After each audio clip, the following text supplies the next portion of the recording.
El Sol de California es alzaba implacable sobre la base naval de Coronado cuando el teniente comandante Marcos Rivera recibió la llamada que cambiaría el caso de su carrera militar para siempre. Era las 0630 horas del martes 15 de marzo, y el teléfono de su oficina sonó con la insistencia de una emergencia que no podía esperar. Comandante Rivera, necesito que venga al campo de tiro inmediatamente. La voz del capitán Thompson era tensa, cargada de una gravedad que Marcos había aprendido a reconocer después de 15 años de servicio en las fuerzas especiales. Tenemos una situación. Marcos dejó su café a medio terminar sobre el escritorio metálico y se dirigió hacia la puerta, ajustándose el uniforme de combate. Sus botas resonaron contra el suelo de concreto mientras atravesaba los pasillos del complejo de entrenamiento de los SEALs. El aire matutino estaba cargado de humedad salina del Pacífico, mezclada con el olor familiar a pólvora y sudor que siempre impregnaba las instalaciones militares. Al llegar al campo de tiro, la escena que encontró era inquietante. Varios miembros del equipo Bravo estaban reunidos en un semicírculo tenso, a sus rostros reflejando una mezcla de confusión y preocupación. En el centro, sobre la gravilla manchada de aceite, yacía el cuerpo inmóvil del sargento mayor James Tank Morrison, uno de los instructores más respetados de la base. El Dr. Patricia Henley, la médica forense de la base, estaba arrodillada junto al cuerpo, realizando un examen preliminar. Su expresión profesional no logró ocultar la gravedad de la situación. Herida de bala en el pecho, comandante, informó sin levantar la vista. El disparo fue certero, directo al corazón. Muerte instantánea. Marcos sintió un nudo en el estómago. Morrison había sido su instructor cuando él mismo pasó por el entrenamiento BUD/S hacia más de una década. El hombre era una leyenda viviente, conocido por su precisión impecable y su capacidad para moldar a los soldados más duros en guerreros de élite. La idea de que alguien hubiera podido disparar parecía imposible. ¿Qué sabemos hasta ahora?, preguntó Marcos, dirigiéndose al capitán Thompson, quien observaba la escena con el seno fruncido. El entrenamiento matutino comenzó a las 0500 como siempre, explicó Thompson, consultando sus notas. Morrison estaba supervisando ejercicios de precisión con el equipo Bravo. Según los testimonios preliminares, estaban practicando tiro en movimiento cuando se escuchó el disparo fatal. Marcos examinó el área circundante. El campo de tiro estaba diseñado con múltiples posiciones y obstáculos que simulaban escenarios de combate urbano. Había contenedores de metal, barricadas de madera y estructuras que permitían a los soldados practicar desde diferentes ángulos y elevaciones. Cualquiera de esas posiciones podría haber sido utilizada por el tirador. ¿Quiénes estaban presentes durante el ejercicio?, preguntó Marcos, tomando notas mentales de cada detalle. Thompson le entregó una lista manuscrita. 6 miembros del equipo Bravo, el sargento primero Alex Chan, especialista en francotirador, el cabo David Trigger Johnson, experto en demolitions, el sargento Luis Mendoza, operator de comunications, el cabo Michael Ghost Patterson, especialista en infiltration, el sargento Tom Bradley, médico de combate, y el teniente Jake Sullivan, líder del equipo. Marcos conocía a cada uno de esos hombres. Eran soldados de élite, entrenados para operar en las condiciones más extremas y peligrosas del mundo. La idea de que uno de ellos hubiera asesinado a Morrison era casi incomprensible, pero las evidencias no mencionan. ¿Dónde están ahora?, preguntó Marcos. Los he separado y están siendo custodiados en salas de interrogatorio individuals, respondió Thompson. Nadie ha hablado con nadie más desde el incidente. He seguido el protocolo al pie de la letra. Marcos asintió, apreciando la profesionalidad de Thompson. La preservación de la escena del crimen y el aislamiento de los testigos eran fundamentales para cualquier investigación exitosa. Sin embargo, sabía que el tiempo era crucial. En casos como este, los recuerdos podían distorsionarse rápidamente, y las versiones de los hechos podían cambiar si los sospechosos tenían tiempo para coordinar sus historias. La agente especial Sarah Mitchell del NCIS llegó al lugar 30 minutos después, acompañada de un equipo de técnicos forenses. Mitchell era una investigadora experimentada, conocida por su enfoque meticuloso y su capacidad para desentrañar los casos más complejos.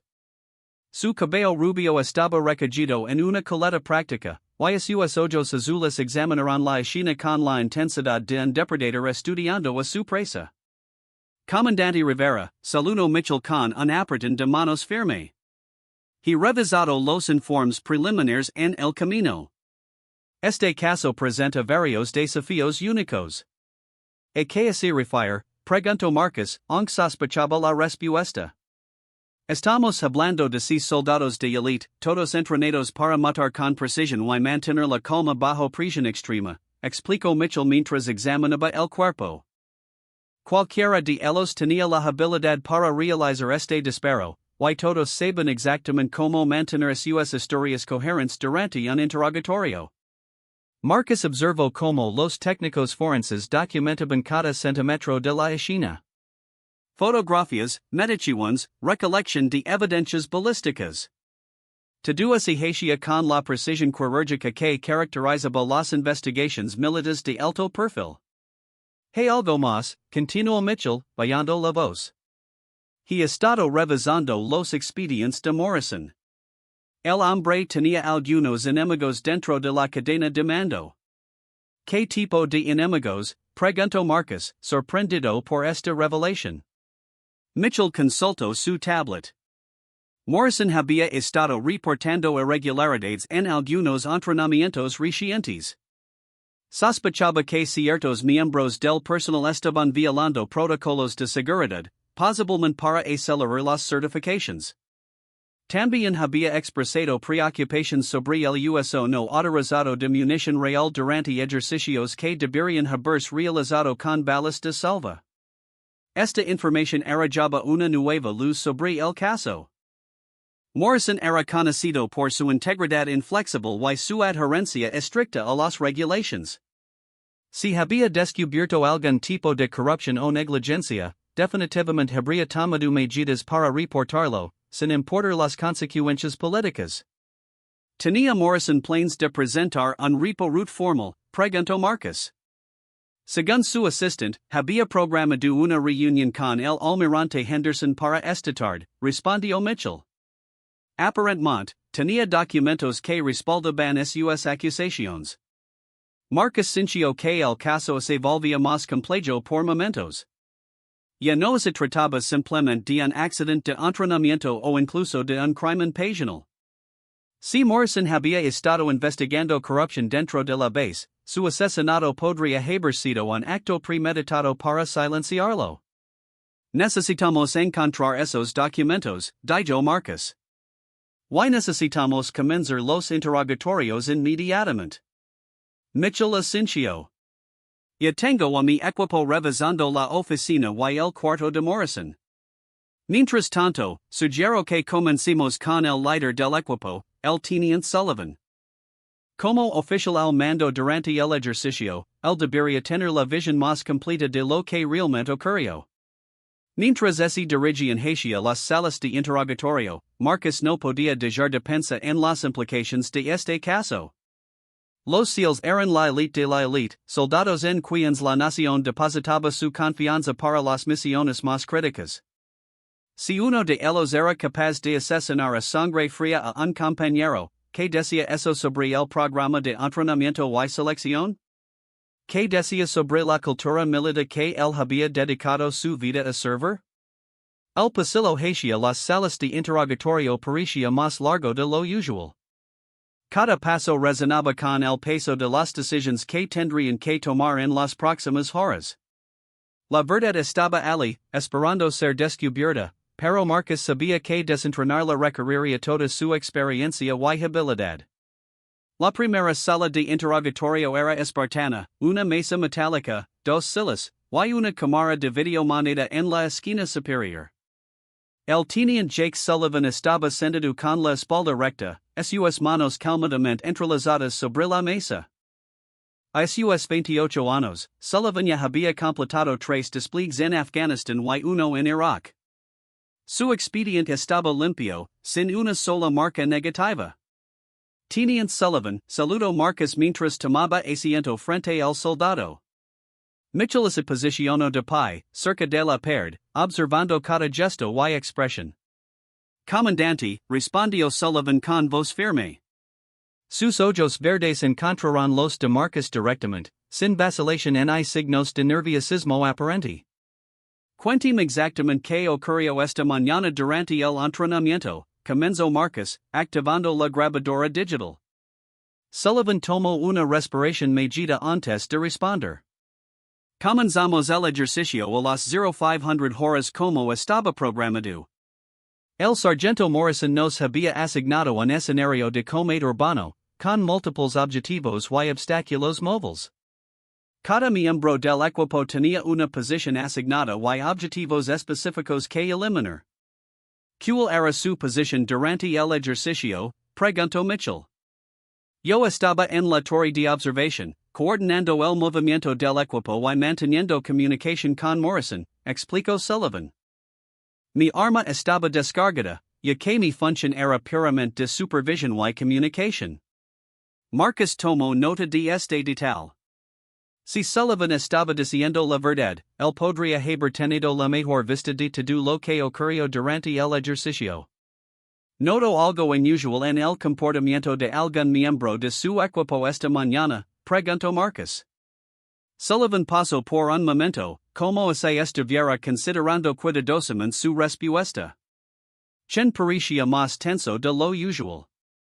Ha estado bajo mucha presión últimamente debido a algunos problemas personales.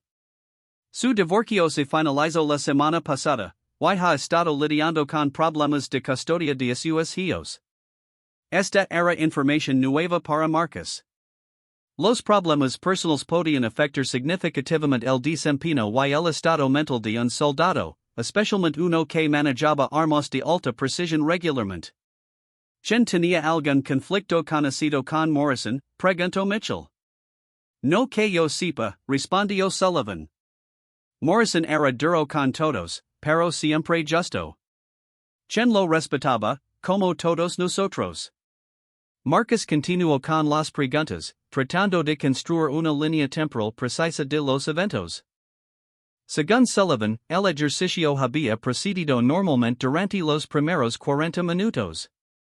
Los miembros del equipo se habían movido a través del caso de obstáculos, eliminando objetivos y comunicando según el protocolo establecido. ¿A qué hora exactamente escuchó el disparo fatal? Preguntó Marcus. Aproximadamente a las 0542 horas, respondió Sullivan sin vacilación.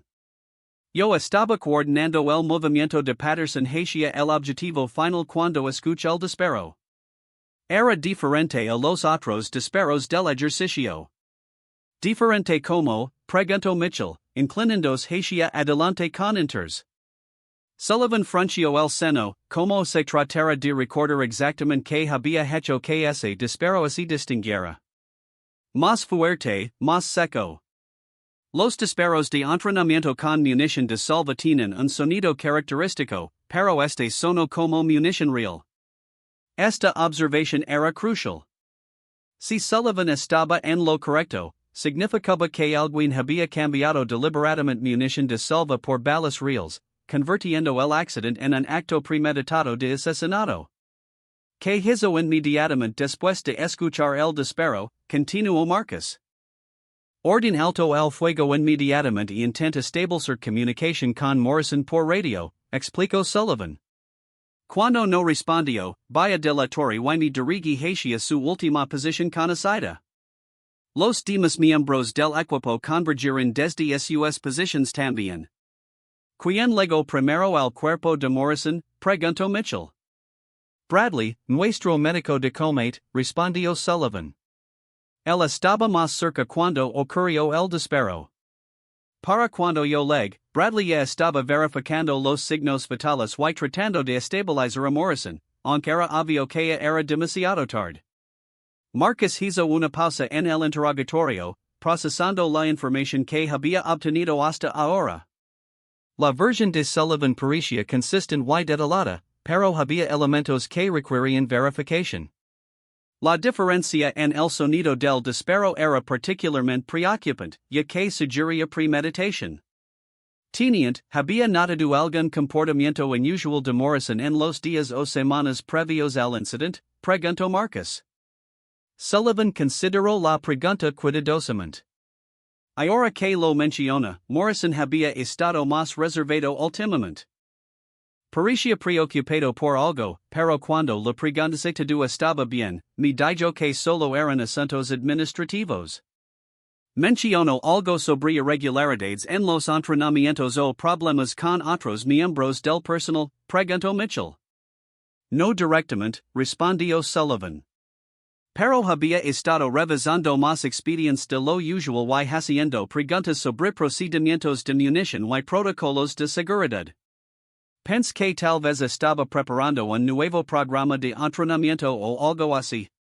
Después de 2 horas de interrogatorio intensivo, Marcus y Mitchell habían obtenido una imagen preliminar de los eventos, pero muchas preguntas permanecían sin respuesta. La Virgen de Sullivan era coherente, pero necesitaban corroborar cada detalle con los testimonios de los otros miembros del equipo. Mientras Sullivan era escoltado de regreso a su sala de espera, Marcus y Mitchell se reunieron en el pasillo para discutir sus impresiones iniciales. ¿Qué piensas? Preguntó Marcus. Sullivan parece sincero, pero eso no significa que esté diciendo toda la verdad, respondió Mitchell. Su historia sobre Quién es interesante. Un francotirador bajo estrés emocional severo es definitivamente un sospechoso viable. Marcus asintió. También estoy intrigado por sus observaciones sobre Morrison. Si Morrison realmente estaba investigando irregularidades, eso podría proporcionar un motivo sólido para el asesinato. Necesitamos hablar con Quién a continuación, dijo Mitchell. Y quiero que mi equipo forense termine de procesar todas las armas utilizadas durante el ejercicio. Si algún cambio munición de salva por balas reales, deberíamos poder encontrar evidencia de eso. Mientras se preparaban para el siguiente interrogatorio, Marcus no podía dejar de sentir que estaban apenas rasganando la superficie de un caso mucho más complejo y peligroso de lo que habían anticipado inicialmente. La muerte de Morrison no era un simple accidente de entrenamiento, y las implicaciones de esa realización enviaron un escalofrío por su espina dorsal. El caso de los seals interrogados apenas comenzaba, y Marcus tenía la inquietante sensación de que las respuestas que encontraron cambiarían para siempre su percepción de los hombres en quienes había confiado su vida durante tantos años de servicio militar. El sargento primero Alex Chun había servido como francotirador de élite durante 8 años consecutivos, acumulando un récord de precisión que lo colocaba entre los mejores tiradores de la Armada.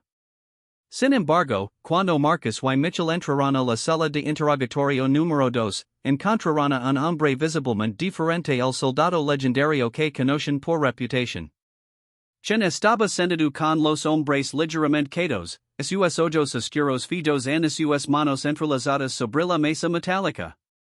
Las ojeras bajo sus ojos sugerían varias noches de sueño interrumpido, y su usual postura militar perfecta había sido reemplazada por una tensión que parecía emanar desde lo más profundo de su ser.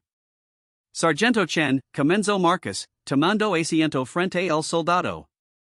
Necesitamos que nos cuente su versión de los eventos de esta mañana. Chen levantó la vista lentamente, y Marcus pudo ver el agotamiento emocional en sus ojos. Comandante, yo no made al sargento Morrison. Sé que probablemente soy el principal sospechoso debido a mi especialización, pero juro por mi honor como marine que no dispara esa bala. Mitchell se posicionó estratégicamente para observar las reacciones de Chen desde un ángulo diferente. Sargento, entendimos que ha estado atravesando por algunas dificultades personales recientemente. ¿Podría hablarnos sobre eso? Chen suspiró profundamente antes de responder. Mi divorcio se finalizó la semana pasada. Linda se llevó a mis hijos a Seattle, y estoy luchando por obtener derechos de visita. Ha sido difícil mantener la concentración. Morrison sabía sobre sus problemas personales, preguntó Marcus. Sí, señor. Morrison me había hablado varias veces sobre tomar un descanso temporal del servicio activo hasta que resolviera mis asuntos familiares. Dijo que un francotirador distraído era un peligro para todo el equipo. Esta revelación era significativa. Si Morrison había estado presionando a Chun para que tomara un descanso, eso podría proporcionar un motivo para el resentimiento, especialmente si Chun sentía que su carrera militar estaba siendo amenazada. ¿Cómo se sintió respecto a esa sugerencia? Preguntó Mitchell. Chen vaciló antes de responder. Al principio me molesto. He dedicado mi vida entera a ser el mejor francotirador posible. La idea de ser apartado del servicio activo, incluso temporalmente, se sintió como un fracaso personal. Pero, preguntó Marcus, detectando que había más en la historia. Pero después de pensarlo más, me di cuenta de que Morrison tenía razón. Mis niños me necesitan, y no puedo ser el mejor soldado posible si mi mente está en otra parte.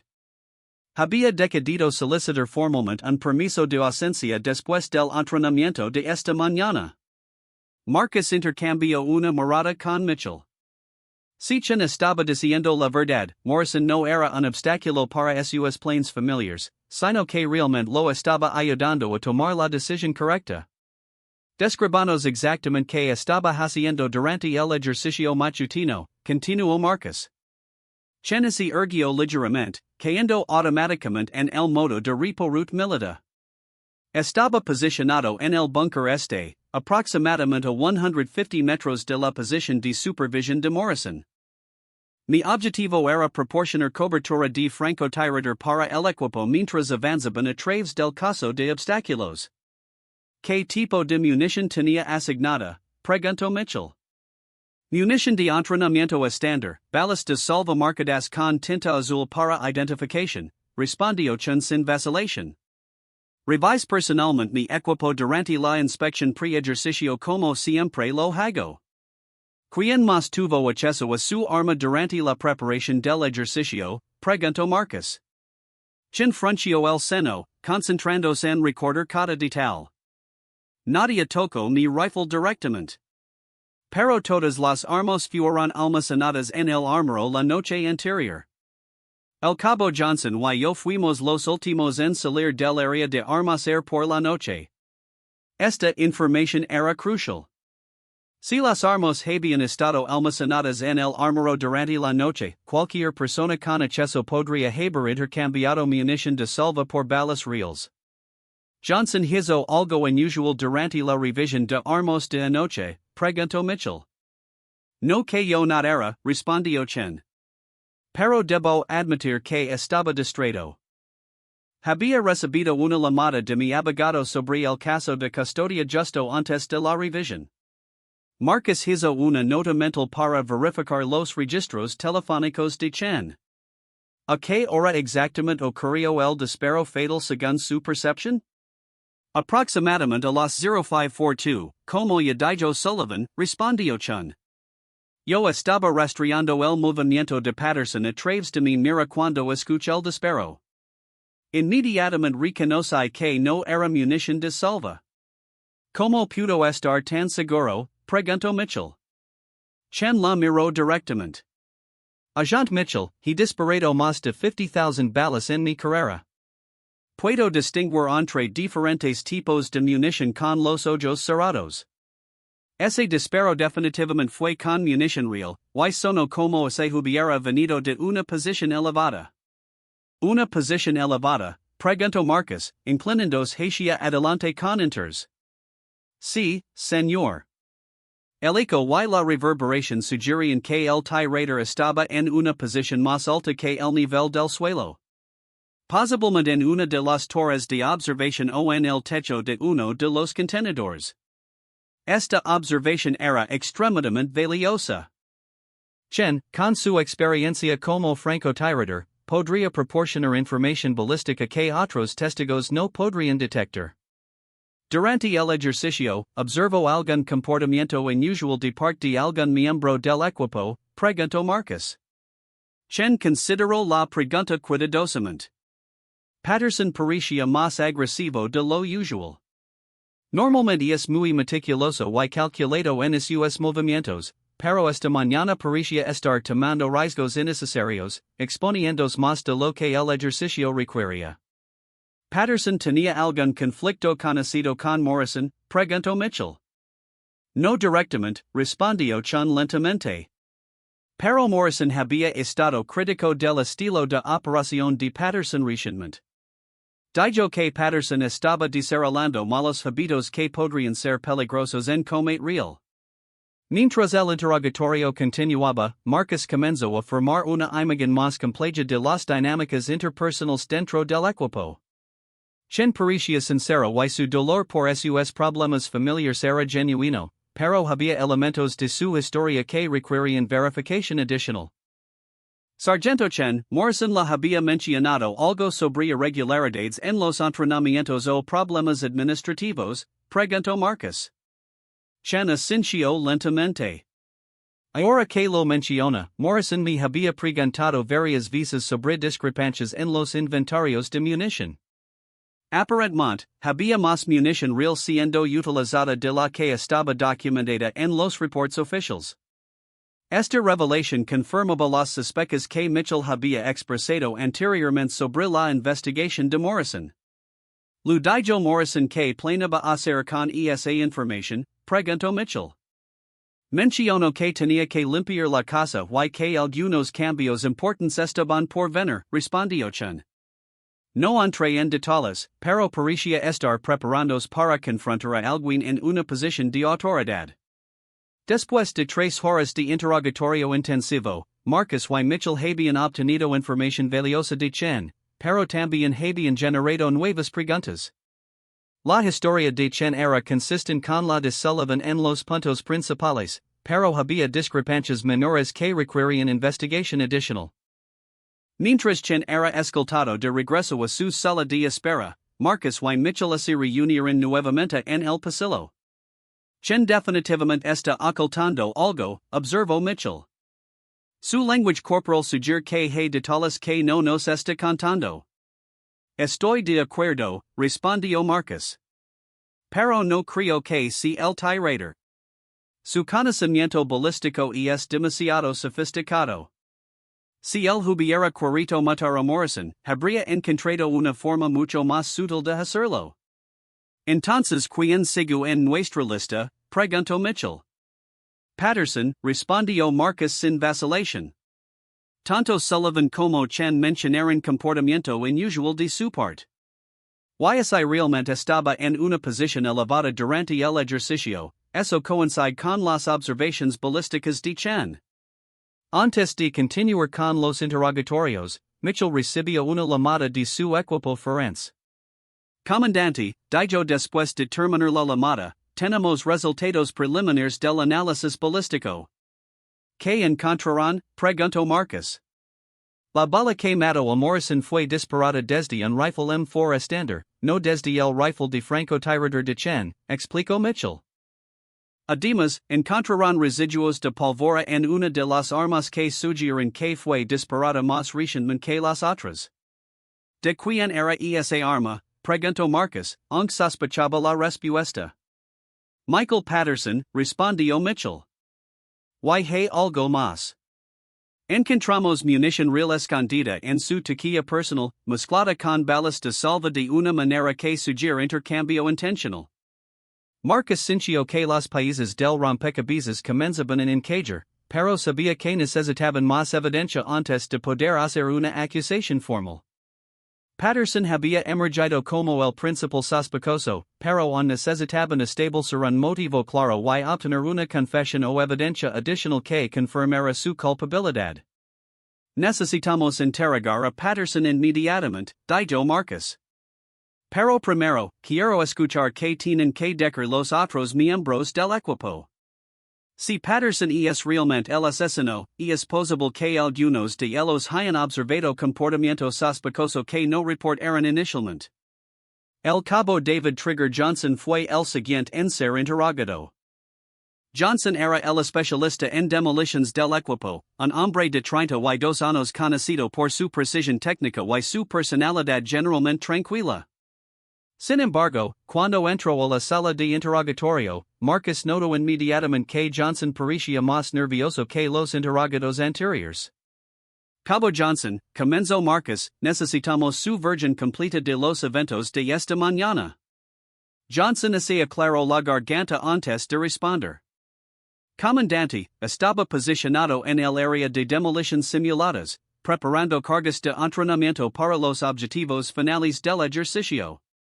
Mi posición estaba aproximadamente a 200 metros de donde Morrison fue encontrado. Todo visual directa de Morrison durante el ejercicio, preguntó Mitchell. No, señora. Mi posición estaba detrás de varios obstáculos, y mi atención estaba enfocada en preparar las secuencias de demolición según el cronograma del ejercicio. Marcus notó que Johnson estaba evitando el contacto visual directo, una señal potencial de engaño o nerviosismo extremo. ¿A qué hora escuchó el disparo fatal? Preguntó Marcus. Alrededor de las 0542, como los otros han reportado, respondió Johnson. Pero debo admitir que inicialmente no le presté mucha atención. Los disparos son constantes durante estos ejercicios, y estaba concentrado en mi trabajo. Cuando se dio cuenta de que algo había salido mal, preguntó Mitchell. Johnson pasó por un momento, como se estuviera cuidadosamente considerando su respuesta.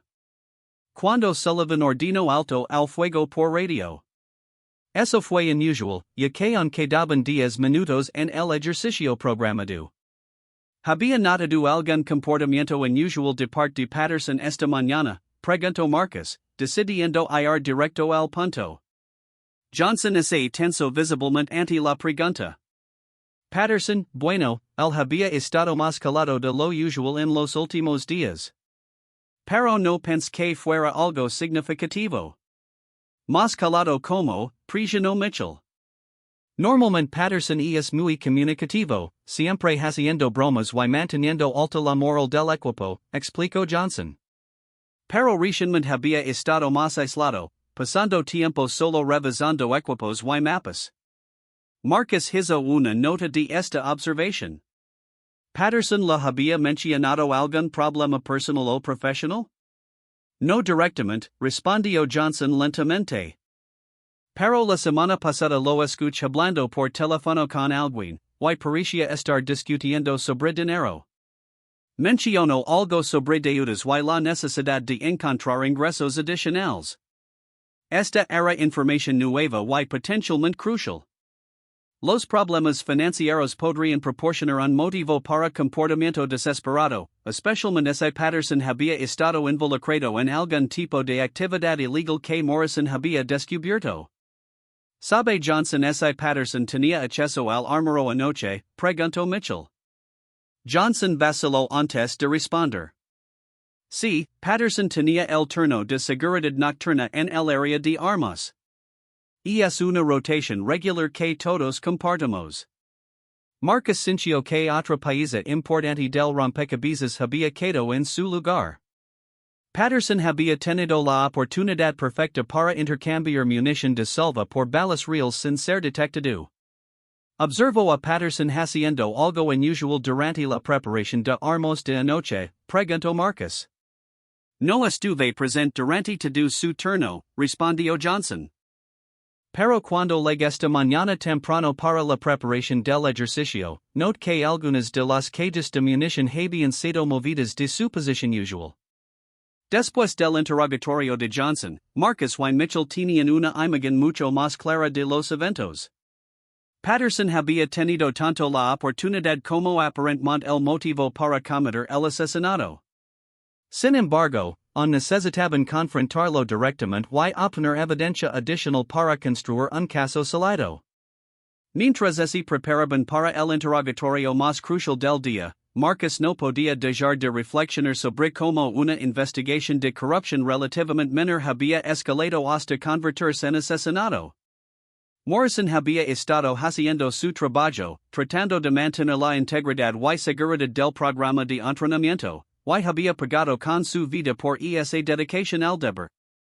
La verdad estaba emergiendo lentamente, pero Marcus sabía que la parte más difícil aún estaba por venir.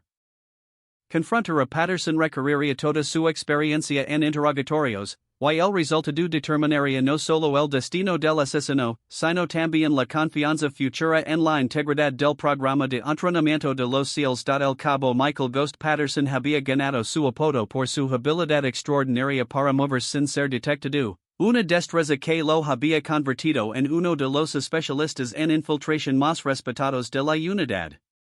Sin embargo, cuando Marcus y Mitchell entraron a la sala de interrogatorio número 4, encontraron que el famoso fantasma parecía haber perdido su compostura habitual.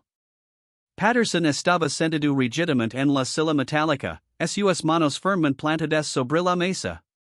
Su rostro, normalmente relajado y confiado, mostraba signos de tensión que no había estado presente en sus compañeros interrogados anteriormente. Gotas de sudor habían comenzado a formarse en su frente a pesar de que la sala estaba mantenida a una temperatura fresca. Cabo Patterson, comenzó Marcus, estableciendo un tono formal pero no agresivo. Necesitamos que nos proporcione su versión completa de los eventos que ocurrieron durante el ejercicio matutino. Patterson se aclaró la garganta, un gesto que Marcus notó como potencialmente nervioso. Comandante, estaba ejecutando mi parte asignada del ejercicio, moviéndome a través de la sección urbana simulada para llegar al objetivo final. ¿Cuál era exactamente su posición cuando ocurrió el disparo fatal? Preguntó Mitchell, posicionándose para observar las reacciones faciales de Patterson. Estaba en movimiento entre el contenedor azul y la barricada de hormigón, respondió Patterson después de una pausa notable.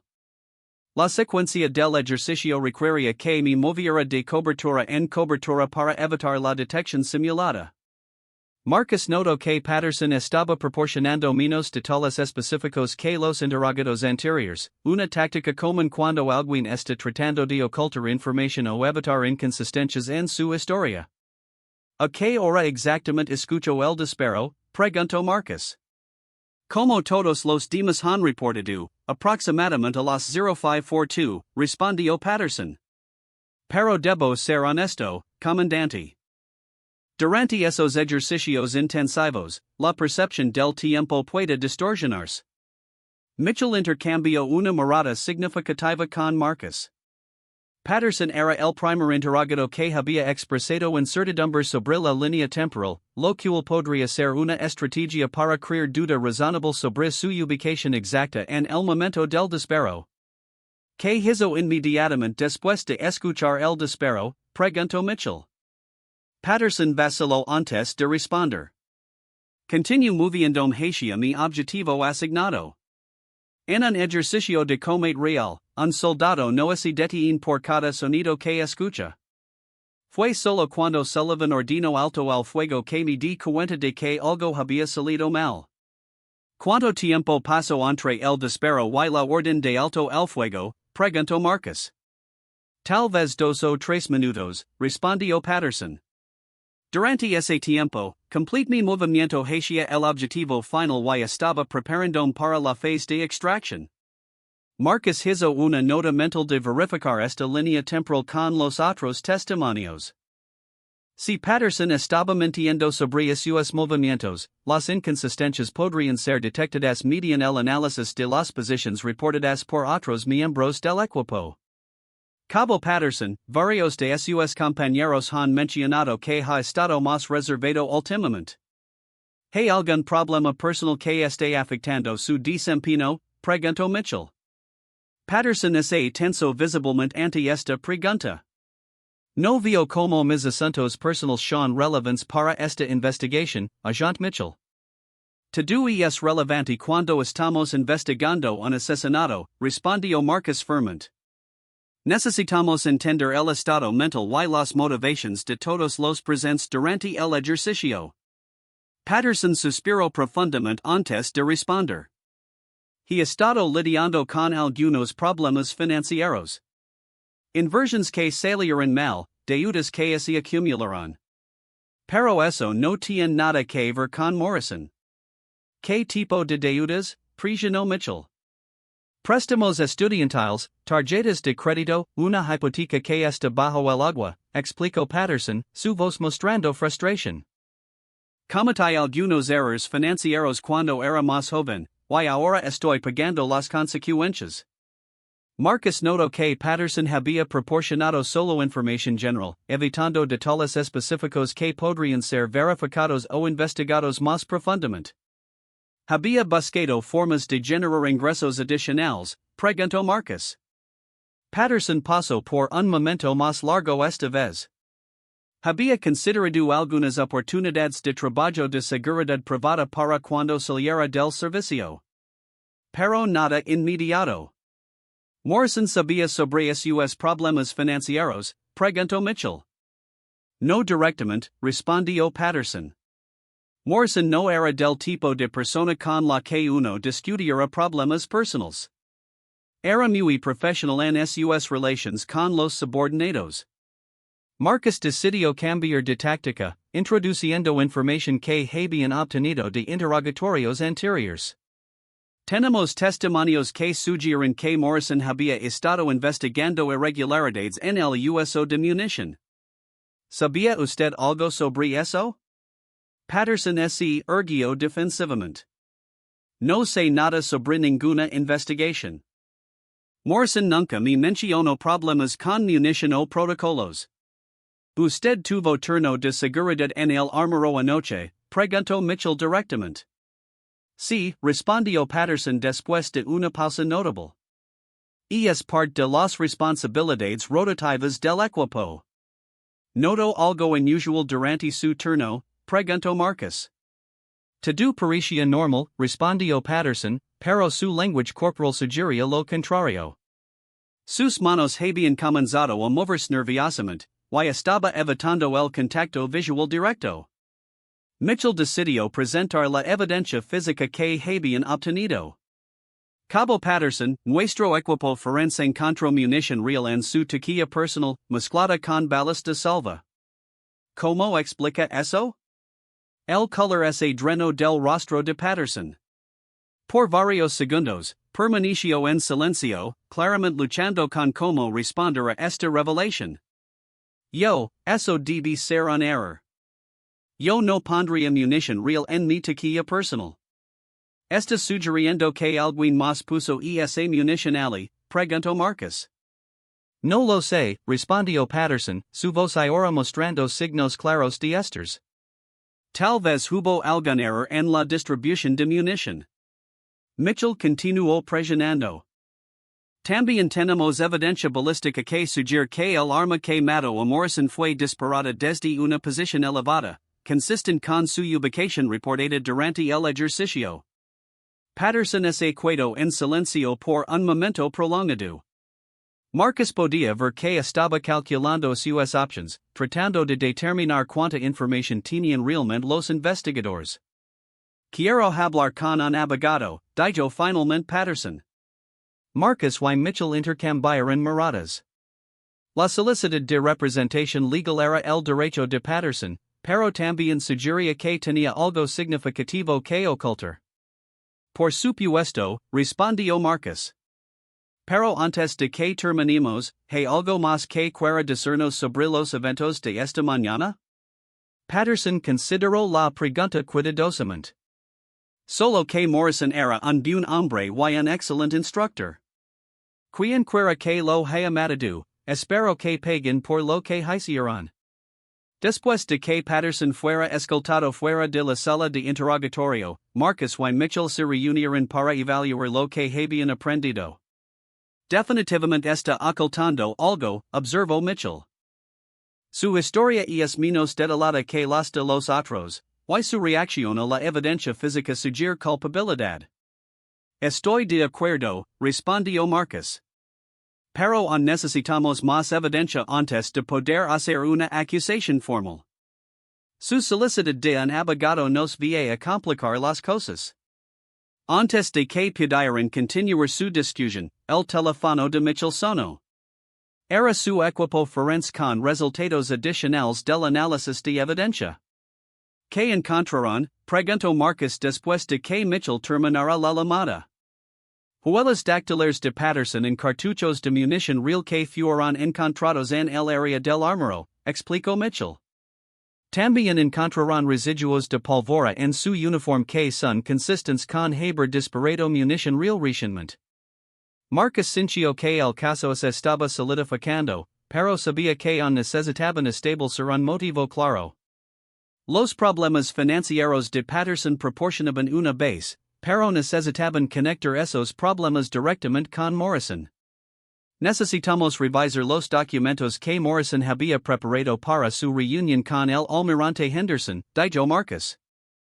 Si Patterson estaba involucrado en algún tipo de esquema que Morrison había descubierto, eso nos daría el motivo que necesitamos. Mientras esperaban los resultados de la búsqueda en la oficina de Morrison, Marcus y Mitchell completaron sus interrogatorios con los miembros restantes del equipo. El sargento Luis Mendoza, especialista en comunications, y el sargento Tom Bradley, médico de combate, proporcionaron testimonios que eran consistentes con las versiones anteriores y no revelaron información adicional significativa sobre Patterson o los eventos del ejercicio. Sin embargo, esos testimonios sí confirmaron que Patterson había estado comportándose de manera inusual en las semanas previas al incidente, y ambos mencionaron haber observado conversaciones privadas entre Patterson y personas no identificadas fuera de la base. Una hora después, Mitchell recibió otra llamada de su equipo de investigación. Comandante, dijo después de colgar, encontramos los documentos de Morrison. Y la situación es más grave de lo que pensábamos inicialmente. ¿Qué encontraron? Preguntó Marcus. Morrison había documentado un esquema sistemático de venta ilegal de munición militar a compradores privados, explicó Mitchell. Según sus notas, alguien dentro de la base había estado desviando munición real y reemplazándola con falsificaciones para ocultar el robo. Marcus sintió que los países finales del rompecabezas estaban cayendo en su lugar.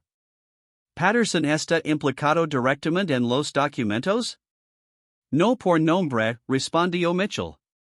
Pero Morrison había identificado que el esquema requería acceso nocturno al armero y conocimiento específico de los protocolos de inventario. Patterson cumplía con ambos criterios. ¿Cuánto dinero estamos hablando? Preguntó Marcus. Según las estimaciones de Morrison, aproximadamente $150,000 en munición había sido desviada durante los últimos 6 meses, respondió Mitchell. En el mercado negro, esa munición podría valer 3 o 4 veces más. Marcus ahora entendía el motivo completo. Patterson había estado robando y vendiendo munición militar para resolver sus problemas financieros. Morrison había descubierto el esquema y estaba a punto de reportarlo, lo que habría resultado en el arresto y encarcelamiento de Patterson. Necesitamos confrontar a Patterson con esta evidencia, dijo Marcus. Incluso con un abogado presente, la evidencia es abrumadora. Sin embargo, antes de que pudieran organizar el interrogatorio final, recibieron noticias que cambiarían completamente la dirección de la investigación. El cabo Patterson había sido encontrado inconsciente en su celda de detención, aparentemente por una sobredosis de píldoras que había logrado esconder durante el proceso de arresto. Mientras los paramédicos trabajaban para estabilizar a Patterson, Marcus se dio cuenta de que el caso estaba lejos de terminar.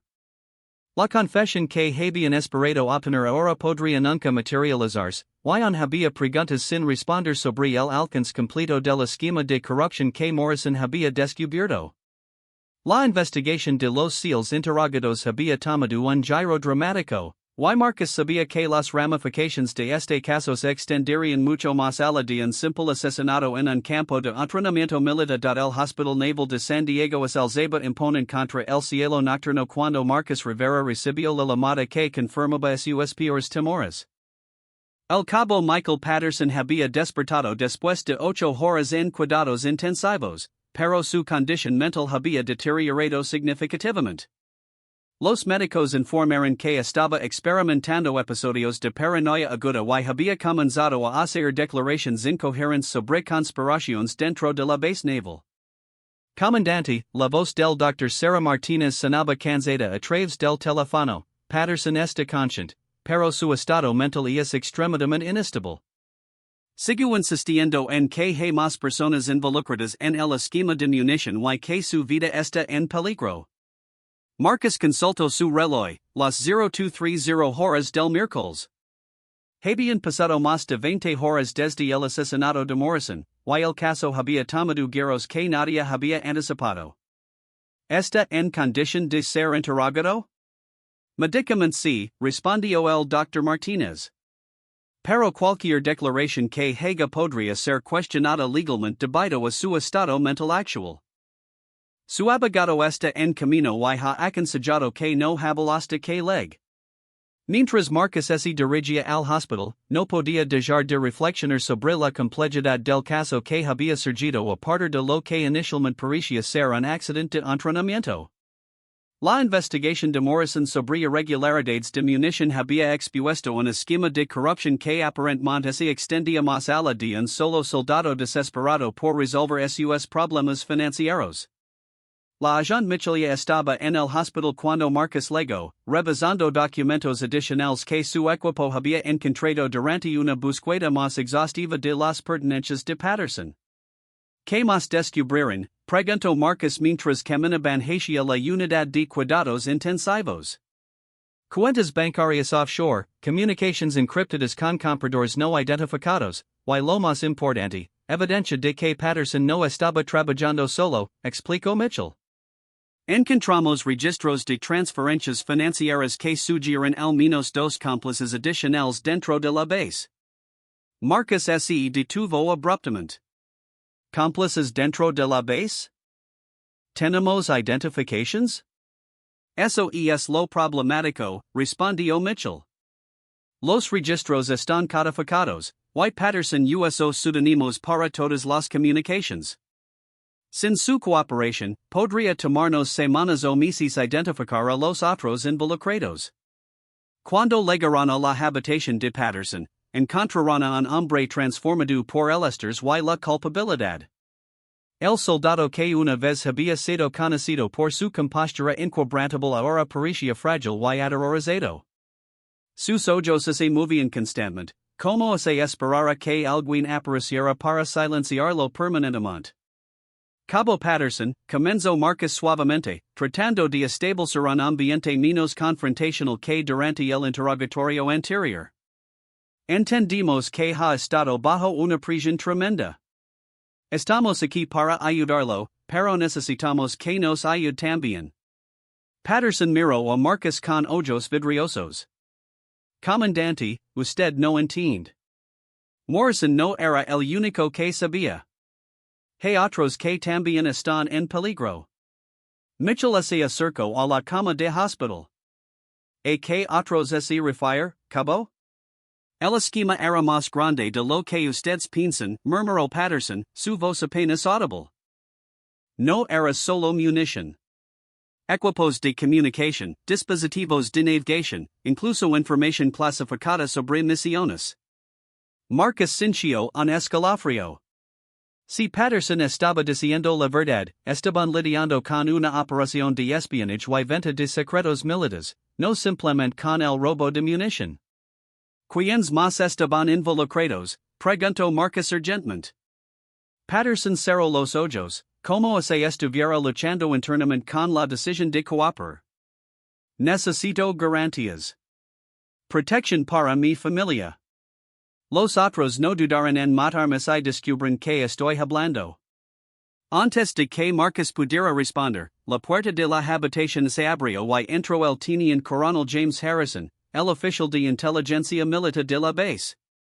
Su presencia inesperada creó una tensión inmediata en la habitación. Comandante Rivera, agente Mitchell, saludó Harrison formalmente. He venido tan pronto como me informaron sobre las nuevas revelaciones del caso. Marcus notó que Patterson se tensó visiblemente al ver a Harrison, sus ojos llenos de lo que parecía ser terror genuino. Teniente coronel, respondió Marcus cautelosamente, ¿cómo se enteró de los últimos desarrollos? La inteligencia milita mantiene supervision sobre todos los casos que podrían involucrar seguridad nacional, explicó Harrison. Las declaraciones del cabo Patterson han activado varios protocolos de seguridad. Patterson intentó incorporarse en la cama de hospital, agitándose visiblemente. Él está aquí para silenciarme, gritó, señalando a Harrison. Él era uno de los contactos principales. Harrison mantuvo una expresión calmada, pero Marcus notó un pequeño músculo que se contraía en su mandíbula. El cabo Patterson claramente está experimentando paranoia inducida por trauma. Sus acusaciones son productos de un estado mental alterado. Mitchell intervino, posicionándose estratégicamente entre Harrison y Patterson. Teniente coronel, ¿podría explicar por qué sintió la necesidad de venir personalmente en lugar de enviar a un subordinado? La naturaleza sensible de las acusaciones requiere atención directa de alto nivel, respondió Harrison. Si realmente hay una brecha de seguridad, necesitamos contenerla inmediatamente. Marcus comenzó a sospechar que Patterson podría estar diciendo la verdad sobre Harrison. La llegada oportuna del oficial de inteligencia, combinada con la reacción extrema de Patterson, sugería que había más en esta historia de lo que habían descubierto inicialmente. Cabo Patterson, dijo Marcus, ignorando deliberadamente a Harrison, ¿puede proporcionarnos nombres específicos o evidencia que respalde sus acusaciones? Patterson miró nerviosamente entre Marcus y Harrison antes de responder. En mi apartamento, detrás del refrigerador, hay un disco duro externo. Contiene copias de todas las comunicaciones y registros financieros del esquema. Harrison se movió ligeramente hacia la puerta, un gesto que no pasó desapercibido para Mitchell. Comandante Rivera, sugiero que traslademos esta conversación a un ambiente más seguro. Las declaraciones del cabo podrían ser monitoreadas. Por personal no autorizado, así refiere, preguntó Mitchell significativamente. Antes de que Harrison pudiera responder, Patterson gritó, no digan que me leve. Él fue quien ordenó que mataran a Morrison cuando descubrió que Harrison estaba vendiendo información de misiones a contratistas extranjeros. La acusación cayó como una bomba en la habitación. Marcus inmediatamente se colocó entre Harrison y la puerta, mientras Mitchell activó discretamente su radio para solicitar refuerzos de seguridad. Harrison mantuvo su compostura, pero sus ojos ahora mostraban un cálculo frío. Estas son acusaciones extremadamente graves de un hombre que claramente está experimentando una crisis mental. Sugiero que procedamos con extrema cautela. Teniente coronel Harrison, dijo Marcus formalmente, va a necesitar acompañarnos para interrogatorio adicional mientras investigamos estas alegaciones. ¿Me está arrestando, comandante? Preguntó Harrison, su voz manteniendo un tono profesional pero con un matiz amenazante. Lo estoy pidiendo que coopere con una investigación de seguridad nacional, respondió Marcus. Su cooperación voluntaria sería apreciada. Harrison consideró sus options por un momento antes de asentir lentamente. Por supuesto. Estoy completamente dispuesto a cooperar para aclarar estas acusaciones infundadas. Mientras esperaban a que llegaran los refuerzos de seguridad, Patterson continuó proporcionando detalles específicos sobre la operación de corrupción. Según su testimonio, Harrison había estado vendiendo información sobre misiones de SEALs a contratistas de defensa privados, quienes luego vendían esa información a gobiernos extranjeros hostiles. Morrison descubrió las discrepancias de munición primero, explicó Patterson, su voz ganando fuerza a medida que hablaba. Pero cuando comenzó a investigar más profundo, encontró evidencia de las ventas de información. Harrison me dijo que Morrison tenía que ser silenciado antes de que pudiera reportar sus hallazgos. ¿Por qué accedió a matar a Morrison? Preguntó Mitchell. Patterson bajó la cabeza con vergüenza. Harrison tenía evidencia de mi participación en el esquema de munición. Mi chantajeó, diciendo que si no eliminaba a Morrison, él se aseguraría de que yo fuera arrestado por traición. Dijo que mi familia también estaría en peligro.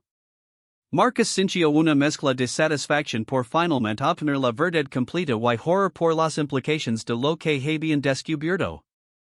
La muerte de Morrison no había sido simplemente sobre dinero o problemas personales, había sido un asesinato calculado para proteger una operación de espionaje que comprometía la seguridad nacional.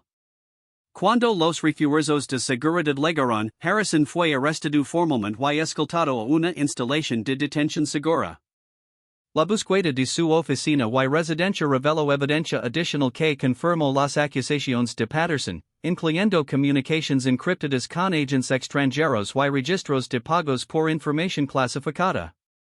El disco duro que Patterson había mencionado fue recuperado de su apartamento y contenía una documentación exhaustiva de la operación de corrupción, incluyendo listas de información vendida, contactos extranjeros, y detalles financieros que llevaron al descubrimiento de dos cómplices adicionales dentro de la base naval.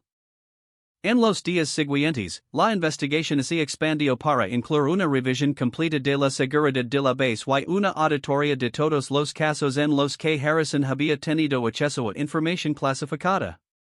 Se descubrió que la operación había estado funcionando durante más de 2 años y había comprometido información sobre docenas de misiones de operaciones especiales. El cabo Patterson finalmente se declaró culpable de asesinato en segundo grado a cambio de su cooperación completa en la investigación de la operación de espionaje. Su testimonio fue crucial para asegurar condenas contra Harrison y sus cómplices, y proporcionó información valiosa para evaluar el daño causado por la venta de secretos militares. El funeral del sargento mayor James Morrison se llevó a cabo una semana después en el Cementerio Nacional, con honores militares completos. Marcus Rivera pronunció el elogio, destacando el coraje de Morrison para investigar la corrupción incluso sabiendo los riesgos personales involucrados. El sargento Morrison murió haciendo lo que siempre hizo, protegiendo la integridad y seguridad de nuestras fuerzas armadas, dijo Marcus ante la multitud de soldados, familiares y oficiales reunidos. Su sacrificio no fue en vano. Su investigación expuso una amenaza seria a la seguridad nacional y aseguró que quienes traicionaron su juramento de proteger nuestro país enfrentan justicia. Meses después, cuando Marcus reflexionaba sobre el caso, se dio cuenta de que la investigación había revelado no solo la culpabilidad de individuos específicos, sino también debilidades sistémicas en los protocolos de seguridad que permitieron que la corrupción floreciera sin detección durante tanto tiempo. El caso de los interrogados se convirtió en un estudio de caso importante para el entrenamiento de investigadores militares, demostrando cómo lo que inicialmente parece ser un crimen simple puede revelar amenazas mucho más complejas y peligrosas para la seguridad nacional. La base naval de Coronado implementó nuevos protocolos de seguridad y supervisión como resultado directo de la investigación, y se establecieron sistemas de protección mejorados para los informantes que reportan corrupción o irregularidades. El legado de Morrison vivió no solo en la justicia que se logró para su asesinato, sino en las reformas que su muerte ayudó a inspirar. Para Marcus Rivera, el caso representó tanto un triunfo profesional como una lección personal sobre la importancia de mantener la vigilancia constante contra la corrupción, incluso, o especialmente, dentro de las instituciones en las que más confiamos. La pregunta ¿Quién disparó? Había sido respondida, pero las lecciones aprendidas continuarían resonando durante años en el futuro de la seguridad militar estadounidense.